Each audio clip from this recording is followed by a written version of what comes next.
OK, donc on nous avait demandé d'écrire un programme Python qui demande à un utilisateur de donner les rayons d'un cercle, d'accord, et le programme doit calculer l'aire et la circonférence de ce cercle-là. Donc on va créer un nouveau fichier, d'accord.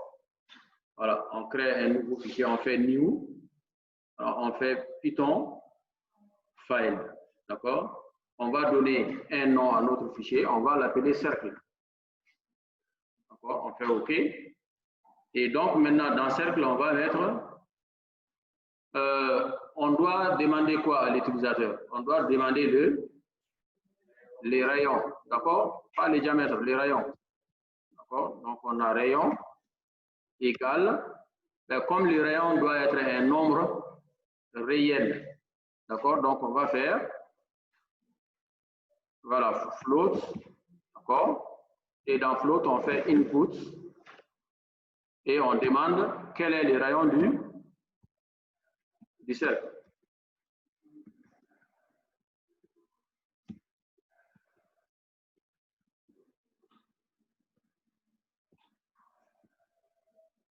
D'accord?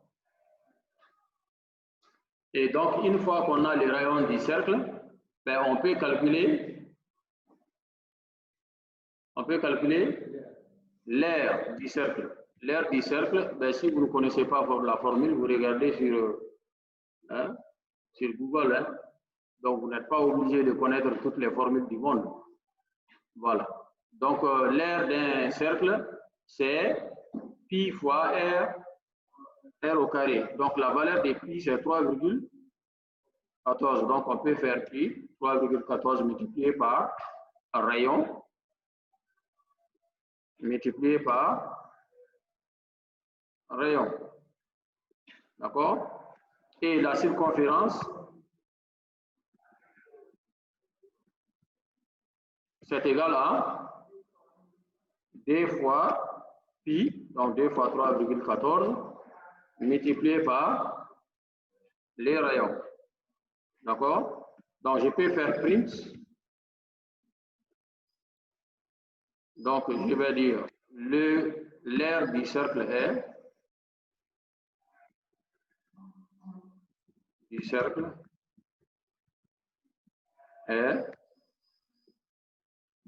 ben, je mets ici R, d'accord? Et je mets ici print.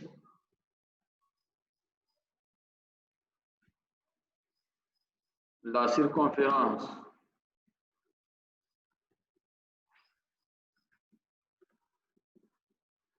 du cercle est,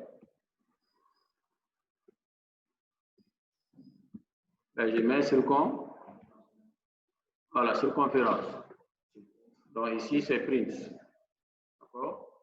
Voilà. Donc je vais exécuter. Donc je suis dans Hello comme ça. Hein. Donc il faut que j'exécute cercle. Voilà, avant cercle. Donc parfois il faut faire attention à quel programme vous êtes en train d'exécuter. D'accord? Voilà. Donc j'exécute le cercle. Et on me demande ici les rayons du cercle, je peux donner 15,8. J'ai fait entrer et on me dit, voilà, donc l'aire du cercle est 783,869, voilà, ainsi de suite. La circonférence du cercle est 99,224. Voilà. Donc, qu'est-ce qu'on peut améliorer dans cette histoire? Qu'est-ce qu'on peut améliorer dans ça? Déjà, vous voyez, on utilise ça là 2 fois. On utilise 3,14 2 fois dans des expressions différentes. Donc, ça veut dire qu'en fait, on peut prendre pi égal à 3,14. Ben, comme ça, au lieu de répéter cette valeur-là à chaque fois, on met pi et on met ici pi. Donc, ça, c'est une première évaluation. Ça, c'est pi. Hein. Voilà. Donc, ça, c'est une première amélioration qu'on peut faire. D'accord? On exécute. Même résultat, hein, c'est juste qu'on a. Je donne 11,. 36. OK. Voilà. Donc, ça me donne tel résultat. Voilà. D'accord? Maintenant, quelle autre amélioration on peut faire? Parce que c'est mieux de prendre une variable plutôt que d'écrire la même chose plusieurs fois. Vous voyez? Parce que imaginez qu'on prend pi avec 20 chiffres après la virgule. D'accord? Parce que l'écriture de pi en décimal comme ça, le nombre de chiffres après la virgule n'est pas limité. Hein? D'accord? Donc on peut dire, bon, on va prendre pi avec 20 chiffres après la virgule. Donc imaginez ça. Donc, si vous voulez, vous allez taper ça plusieurs fois. Ça va vous demander quand même un effort. Et puis, vous pouvez vous tromper. Donc, au lieu de répéter la valeur de pi plusieurs fois, ben, vous mettez la valeur dans une variable et vous utilisez ce nom de variable-là. Comme ça, vous êtes sûr que vous avez réutilisé la même valeur partout et ça vous économise l'effort de faire ça. D'accord? Il y a aussi une autre amélioration qu'on peut faire. D'accord? C'est que bon, ces pi-là, en fait, on n'a pas à l'utiliser à l'écrire nous-mêmes comme ça. D'accord? Voilà. Donc, parce qu'il y a déjà un module qu'on appelle maths. Voilà. Donc, parfois, quand on programme, il y a déjà des choses qui sont déjà faites. Et nous, on ne fait que les réutiliser. D'accord? Voilà. On ne fait que les réutiliser. Parce que si on doit faire tout en partant de zéro, ça risque d'être compliqué. D'accord? Donc, on a déjà pensé à pi, quoi. C'est-à-dire qu'il y a dans le module maths, on peut faire import maths. Voilà. C'est-à-dire qu'il y a un fichier qui s'appelle maths. Et dans ça, il y a déjà pi qui est défini. D'accord? Voilà. Donc, dans ça, on peut faire import maths. Donc maintenant, tout ce qui est dans maths là, on peut avoir accès à ça. Voilà. Tout ce qui est dans maths, on peut avoir accès à ça. Et donc, partout où on a pi, ben, nous, on va juste faire math.pi, c'est-à-dire utilise la valeur de pi qui est dans maths, quoi. Voilà. Utilise, voilà, math.pi. Voilà, tout simplement. Parce qu'on a fait import maths et on utilise, voilà, donc la constante pi qui est déjà définie dans ces modules. Donc on n'a pas nous-mêmes à aller, même si on ne se rappelle pas de quelle est la valeur de pi, ben, on sait que c'est déjà dans le module maths et on va juste l'utiliser. Voilà. D'accord? Et ça aussi, ça marche. Quelle autre amélioration on peut faire? Voilà, rayon multiplié par rayon, on peut faire, voilà, on peut faire rayon au carré, d'accord? Et rayon au carré, ça s'écrit comment? Voilà, des étoiles, voilà. Donc là, on peut améliorer comme ça l'écriture. Bon, c'est pas une révolution, mais voilà, c'est un peu mieux, quoi. Voilà, donc on a ça, d'accord?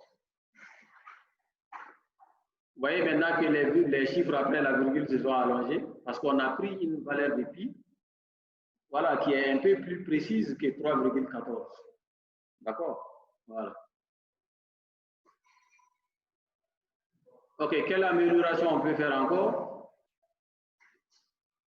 Bon, c'est qu'on a dit que, bon, vraiment, la variable R et autres là ne sont pas indispensables, quoi. Donc, nous, on peut tout simplement afficher cette valeur-là ici et on peut afficher cette valeur-là ici, quoi. Voilà, en fait, on n'a pas besoin de ces deux variables-là. D'accord? Tout simplement, on a besoin du rayon. D'accord? Et à partir du rayon, on peut calculer l'air, on peut calculer la circonférence. Bon, si on était dans un contexte où on réutilisait, d'accord? voilà, la valeur de la surface et de la circonférence plusieurs fois, là, ça va être utile. Mais dans ces cas-là, on veut juste connaître la valeur de l'air et de la circonférence. Donc, pas la peine de mettre des variables, on va juste le faire à l'affichage. D'accord? Donc, on a fait import math. L'objectif, c'est pour avoir accès à la valeur des pi. D'accord?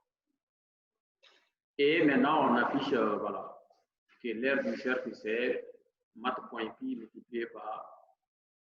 D'accord? Voilà. On fait comme ça, donner voilà, 12,14. Et voilà. Donc, on a l'aire du cercle et on a la circonférence du cercle. Vous voyez, ça, on a réussi à faire voilà, un programme qui est plus court.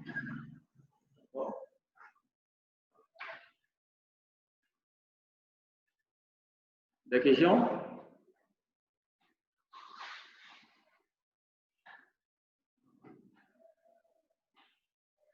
Voilà, on va voir voilà, plus précisément comment on utilise ces imports-là dans plusieurs autres voilà, contextes.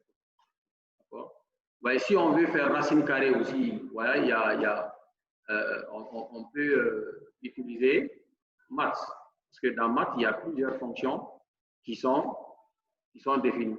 D'accord? Par exemple, je peux faire print. D'accord? Et je demande voilà, d'afficher racine carrée de 5. Racine carrée de 25. Et donc, je vais demander à math.sqrt de 25. D'accord? Si je fais math.sqrt de 25, voilà, ça va m'afficher. Bon, là, il y a toujours le cercle qui vient là. D'accord? Et racine carrée de 5, c'est 5. D'accord? Et il y a aussi, j'ai sinus, j'ai cosinus, arc, il y a toutes sortes de fonctions mathématiques qui sont déjà réalisées avec maths. Et donc, je ne fais que les utiliser. Voilà. Bon, donc on va enlever celui-là dans l'autre programme parce que lui, c'est l'inclus. Voilà, donc on exécute, et on dit cercle, ok, et on a les. C'est bon. Ok, donc c'est terminé pour cette partie.